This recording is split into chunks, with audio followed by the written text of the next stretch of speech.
Bonjour à toutes et à tous, et bienvenue dans le corps, Messager de l'âme, le podcast qui explore les mystères de notre bien-être intérieur et la sagesse que notre corps tente de nous transmettre. Aujourd'hui, nous allons nous transporter dans un jardin de thé paisible aux côtés du vénérable Maître Li pour une conversation éclairante sur le langage de notre corps.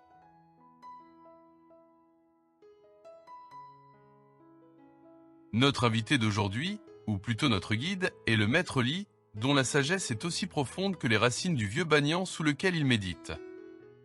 Il est accompagné de son disciple, Jian, dont les questions nous aideront à mieux saisir les subtilités de cet enseignement. Bonjour, Jian. Et bonjour à tous ceux qui nous écoutent.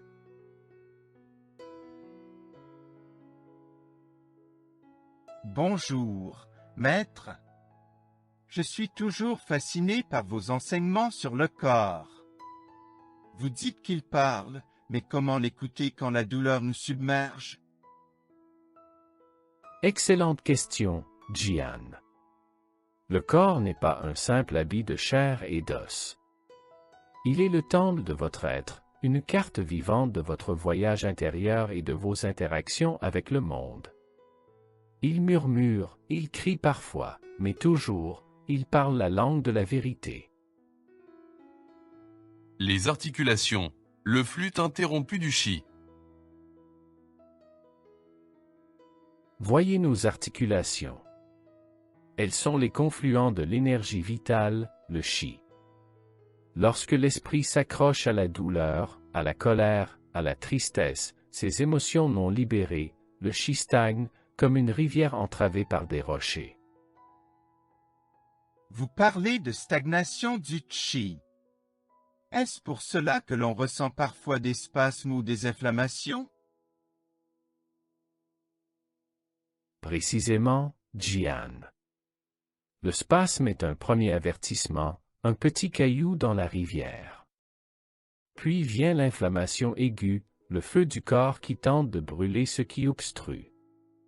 Si la stagnation persiste, le feu devient chronique, et enfin, la dégénérescence s'installe, comme une terre qui s'érode faute d'un bon écoulement, ce que vous nommez l'arthrose. Je comprends mieux maintenant pourquoi mes genoux me font souffrir lorsque je suis stressé. Mais l'alimentation joue-t-elle un rôle? Absolument. Ce que vous donnez à votre temple? Certains aliments sont comme une nourriture lourde pour le chi. Les produits laitiers, trop froids pour certains tempéraments, les sodas, sucre sans substance, la charcuterie et la viande rouge, trop riches pour une digestion harmonieuse, le sucre raffiné, un plaisir éphémère qui éteint la flamme digestive. Chaque corps, comme chaque plante, a sa propre nature. Ce qui nourrit l'un peut empoisonner l'autre. La modération et l'écoute de son propre seuil sont les clés de l'équilibre. La colonne vertébrale, l'axe de notre être et des influences. Votre colonne vertébrale est l'axe sacré de votre être, reliant la terre au ciel. Ces sections reflètent les charges que vous portez, souvent imposées par autrui ou par vos propres conceptions. Maître, ma nuque est souvent raide, surtout après des journées de travail intense. Cela a-t-il un lien avec ce que vous décrivez? Oui, Jian. Le sommet, les cervicales, est le siège de vos pensées les plus élevées et de votre capacité à accepter la direction. Si votre esprit est pris dans l'étoile du jugement ou si l'autorité d'un père, d'un maître ou d'un dirigeant pèse trop lourd, le chi se crispe ici. La nuque se raidit, signe d'une pensée inflexible ou d'une soumission forcée. Et le milieu du dos? Ma mère se plaint souvent d'une douleur entre les omoplates. Le milieu, les dorsales, est le centre de vos émotions et de votre cœur. Une trahison d'un ami, une déception profonde de la part d'un être cher, ces blessures de l'âme se manifestent ici, comme un poids entre les omoplates, le lieu où se nouent les chagrins non exprimés. Je vois. Et pour les douleurs dans le bas du dos? Mon oncle a souvent des problèmes de lombaires. Le bas, les lombaires, est l'ancrage de votre sécurité et de votre soutien. Les craintes financières, le manque de soutien de votre communauté ou de votre famille, la peur de l'abandon, ces incertitudes fragilisent vos fondations, créant des douleurs qui vous rappellent l'importance de vous sentir stable et protégé. Les membres inférieurs, la marche de la vie et les liens terrestres. Vos jambes et vos pieds sont les instruments de votre progression sur le chemin de la vie, de votre ancrage et de votre interaction avec le monde. J'ai eu une entorse à la cheville en hésitant à accepter un nouveau projet. Est-ce que mes chevilles m'ont envoyé un message, maître? Très probablement, Jian. Les chevilles sont les carrefours de vos décisions et de votre engagement. Hésitez-vous à prendre un nouveau départ, à vous lier à un autre par le cœur ou le travail? Vos chevilles peuvent vaciller, se tordre, signe de votre incertitude à vous engager pleinement. Et pour les genoux, que signifie-t-il? Les genoux sont les portes de l'humilité et de l'adaptation. Si vous refusez de plier face aux changements inévitables, si vous résistez aux nouvelles circonstances imposées par le destin ou par autrui, vos genoux se raidissent, un rappel de la nécessité de la souplesse.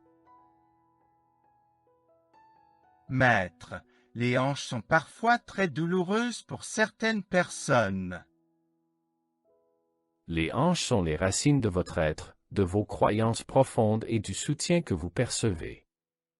Une trahison profonde, un sentiment d'abandon par ceux qui devaient vous soutenir, peut ébranler ces racines, provoquant une douleur qui vous dit que l'envie d'avancer est entravée. Et nos pieds, sont-ils justes pour nous porter? Vos pieds, ce sont vos fondations sur terre, la manière dont vous vous positionnez et osez affirmer votre place dans le monde. Si vous n'osez pas exprimer votre vérité, si vous vous sentez mal dans vos souliers face à une assemblée, vos pieds peuvent s'alourdir de douleur. Et même les orteils, Jian, chacun un petit fragment de la carte du corps. Le gros orteil murmure votre valeur personnelle et votre soutien dans vos relations. Le deuxième parle de vos soucis matériels et de votre chemin professionnel. Le troisième s'interroge sur l'avenir et l'harmonie dans vos liens. Le quatrième dénonce l'injustice ressentie et la quête de perfection. Le petit orteil chuchote les anciennes habitudes et les mémoires du passé que vous refusez de libérer. Les membres supérieurs, les outils de l'action et de la création. Vos bras et vos mains sont les instruments de votre volonté d'agir, de créer et d'interagir avec le monde et autrui. Je vois beaucoup de personnes avec des douleurs aux épaules, maître. Pourquoi? Les épaules sont les plateaux de la responsabilité. Si vous portez le poids des problèmes des autres ou si l'on vous empêche d'agir, vos épaules s'alourdissent, tendues par la charge. Et les coudes? Les coudes sont les portes de l'acceptation. Un conflit avec un être cher, un refus d'accepter une situation, peut y créer une rigidité, un bras de fer intérieur. Parfois, mes poignets me font mal après avoir trop écrit. Est-ce plus que la simple fatigue?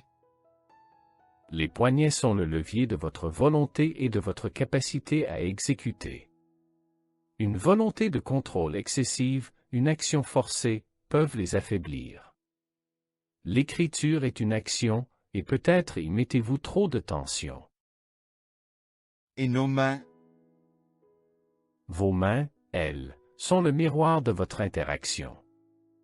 Elles transmettent, communiquent, perçoivent et agissent.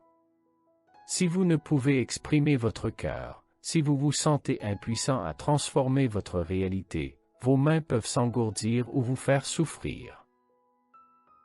Chaque doigt de la main, Jian, a son propre sens profond. Le pouce est le gardien de votre défense et de votre réaction. L'index pointe l'autorité et le jugement. Le majeur révèle votre satisfaction et vos critiques. L'annulaire symbolise l'union et les liens du cœur. Le petit doigt est le fil de l'intuition et de l'émotion. Le yin et le yang du corps, les côtés gauche et droit. Enfin, Jian, votre corps est divisé en deux moitiés, le yin et le yang, le féminin et le masculin, l'intuitif et le rationnel, le réceptif et l'actif. J'ai souvent des douleurs du côté gauche, maître. Est-ce une coïncidence? Le côté gauche est le domaine du yang, lié à l'énergie du père, à l'homme, à l'action, à la logique et à l'autorité. Une douleur ici peut indiquer un conflit avec la figure paternelle, un homme important, ou une difficulté à affirmer votre propre pouvoir et à passer à l'action. Et le côté droit, alors? Le côté droit est le domaine du yin, lié à l'énergie de la mère, à la femme, à l'émotion, à l'intuition et à la réceptivité. Un mal de ce côté peut révéler une difficulté avec la figure maternelle, une femme influente, ou une entrave à l'expression de vos émotions et à votre capacité à recevoir l'amour et le soutien. Conclusion. Écoutez le murmure de votre temple. Écoutez votre corps, mes amis. Il ne ment jamais. Il est le messager silencieux de votre âme et le reflet de votre voyage parmi les hommes. En comprenant ces messages, vous ne soignez pas seulement une partie de vous, vous réparez le tissu entier de votre existence. C'est un enseignement si profond. Je comprends que la vraie sagesse réside dans cette capacité à décoder le langage de notre corps. Ce n'est pas seulement observer ce que nous mangeons, mais aussi comment nous ressentons, comment nous interagissons. Précisément, Jian. Le chemin vers l'harmonie n'est pas de combattre les mots, mais de comprendre leurs origines profondes. C'est en cultivant la pleine conscience de nos états intérieurs, en ajustant nos habitudes de vie et en nourrissant des relations saines que nous pouvons transformer les murmures du corps en une symphonie de bien-être. C'est là, dans cette écoute attentive, que se trouve la clé de notre épanouissement, une voie vers une vie plus équilibrée et plus sereine. Un immense merci au maître Li et à son disciple Jian pour cette sagesse intemporelle. J'espère que cette conversation vous a éclairé sur la manière dont votre corps vous parle. Prenez soin de vous, écoutez ces messages et à très bientôt. Et avant de nous quitter, si cet enseignement sur le langage de notre corps a résonné en vous, nous vous invitons à aimer cette vidéo. Votre soutien est précieux. N'hésitez pas également à la partager avec vos proches, ou toute personne que vous pensez que ces paroles pourraient intéresser ou aider. Chaque partage nous aide à diffuser ces enseignements et à soutenir notre travail. Merci de votre écoute et de votre soutien. You'll be